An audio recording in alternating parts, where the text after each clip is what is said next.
അപ്പോൾ ഇന്ന് നമ്മൾ ട്രൈ ചെയ്യാൻ പോകുന്നത് ഒരു ഡ്രോയിങ് ആണ്. ഡ്രോയിങ് എന്ന് പറയുമ്പോൾ അത്ര വലിയ സംഭവമൊന്നുമല്ല. അത് ഒട്ടും വരയ്ക്കാൻ അറിയാത്ത ആൾക്കാർക്കൊക്കെ ഒന്ന് വരച്ച് ട്രൈ ചെയ്ത് നോക്കാൻ പറ്റിയ ഒരു ഒരു കുഞ്ഞു ഡ്രോയിങ്. ഏത് വരയ്ക്കാൻ അറിയാത്ത ആളും വരയ്ക്കുന്നൊരു കാര്യമുണ്ട്. ഒരു മലയും അതിനിടയിലൊരു സൂര്യനും പിന്നൊരു വീടും അതിൻ്റെ ഒരു വഴിയും കുറച്ച് പുല്ലും അതൊക്കെ. അപ്പോൾ ഇന്ന് നമ്മൾ വരയ്ക്കാൻ തുടങ്ങിയപ്പോൾ തന്നെ നിങ്ങൾക്ക് ഏകദേശം നമ്മൾ എന്താ വരയ്ക്കാൻ ഉദ്ദേശിക്കുന്നത് എന്നുള്ളൊരു ഐഡിയ കിട്ടിയിട്ടുണ്ടാവും.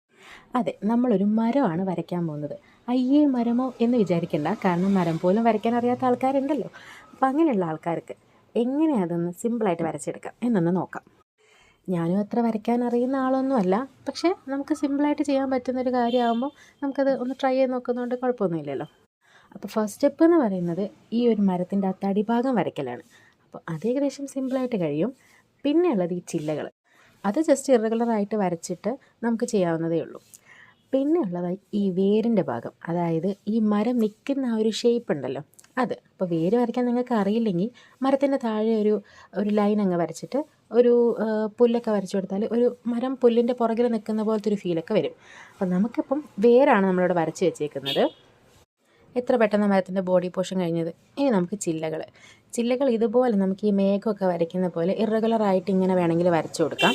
അതല്ലെങ്കിൽ നമുക്ക് വേണമെങ്കിൽ ഇലയൊക്കെ നമ്മൾ വരയ്ക്കില്ല, ഓരോരോ ഇലകളായിട്ട്. അങ്ങനെ ആകുമ്പോൾ ഓരോ ചില്ലിൽ ഒരുപാട് ഇലകൾ വരയ്ക്കേണ്ടി വരും. ഇതാകുമ്പോൾ പെട്ടെന്ന് കഴിയും, വളരെ ഫാസ്റ്റായിട്ട് മടിയന്മാർക്കൊക്കെ വരയ്ക്കാൻ പറ്റിയൊരു കുഞ്ഞുമരമാണ്. ഇതാകുമ്പോൾ നമ്മൾ ആകാശത്ത് വരയ്ക്കുന്ന മേഘത്തിന് ഈ ചില്ലകൾക്കിടയിൽ ഒന്ന് അറേഞ്ച് ചെയ്ത് കൊടുക്കുക, അത്രയേ ഉള്ളൂ. എന്നിട്ട് പിന്നെ അതിൻ്റെ ഇടയിലൊക്കെ ഒന്ന് ഡീറ്റെയിലിംഗ് ചെയ്യാൻ വേണ്ടിയിട്ട്, ഒരു ഒറിജിനാലിറ്റി ഒക്കെ തോന്നാൻ വേണ്ടിയിട്ട് കുറച്ച് അവിടെ ഡോട്ട്സ് ഇട്ട് കൊടുക്കുക. ഇത് ശരിക്കും ബേസിക്കായിട്ട് ചെയ്യാൻ പറ്റിയൊരു ഡ്രോയിങ് ആണ് കേട്ടോ. അതായത് നമുക്കിപ്പോൾ വരയ്ക്കാൻ അറിയണമെന്നോ അങ്ങനെയൊന്നുമില്ല. നമ്മളോടിപ്പോൾ ഒരാൾ വന്നിട്ട് ഒരു ചിത്രമൊക്കെ വരച്ച് തരുമോ എന്നൊക്കെ ചോദിച്ചു കഴിഞ്ഞാൽ, അയ്യോ എനിക്കറിയില്ല എന്ന് പറയുന്നതിന് പകരം ഞാൻ സിമ്പിളായിട്ടൊരു ഡ്രോയിങ് കാണിച്ചു തരാം എന്നൊക്കെ പറഞ്ഞിട്ട് നമുക്ക് വരച്ച് കൊടുക്കാൻ പറ്റിയൊരു ഐറ്റമാണ്. അപ്പം ഈ ഒരു ചില്ലയും കൂടെ വരച്ച് കഴിയുമ്പോൾ നമ്മളുടെ മരത്തിൻ്റെ ആ ഒരു ഫൈനൽ ലുക്ക് വളരെ കംപ്ലീറ്റ് ആയിട്ട് കിട്ടിയിട്ടുണ്ട്. ഇത് നമ്മൾ ഡയറക്റ്റ് മാർക്കർ വെച്ചിട്ടാണ് വരച്ചത്. നിങ്ങൾ കണ്ടിട്ടുണ്ടാവും, നമ്മൾ പെൻസിൽ വെച്ചിട്ട് വരയ്ക്കുകയോ അങ്ങനെയൊന്നുമല്ല, ഡയറക്റ്റ് മാർക്കർ വെച്ചിട്ട് വരച്ചതാണ്. അപ്പം ഇത് അത്ര പെർഫെക്റ്റ് ആണെന്നൊന്നും ഞാൻ പറയുന്നില്ല, പക്ഷേ സിമ്പിളായിട്ട് നമുക്ക് വരയ്ക്കാൻ പറ്റിയൊരു ഡ്രോയിങ് നമ്മൾ ചെയ്തെടുത്തതാണ്. ഇനിയിപ്പോൾ മിസ്റ്റേക്ക് ഉണ്ടെങ്കിൽ നമുക്ക് ചെയ്യാമല്ലോ. അപ്പോൾ ഈ ചിരിച്ചുകൊണ്ടിരിക്കുന്ന മരത്തിന് നിങ്ങൾ എത്ര ലൈക്ക് കൊടുക്കും?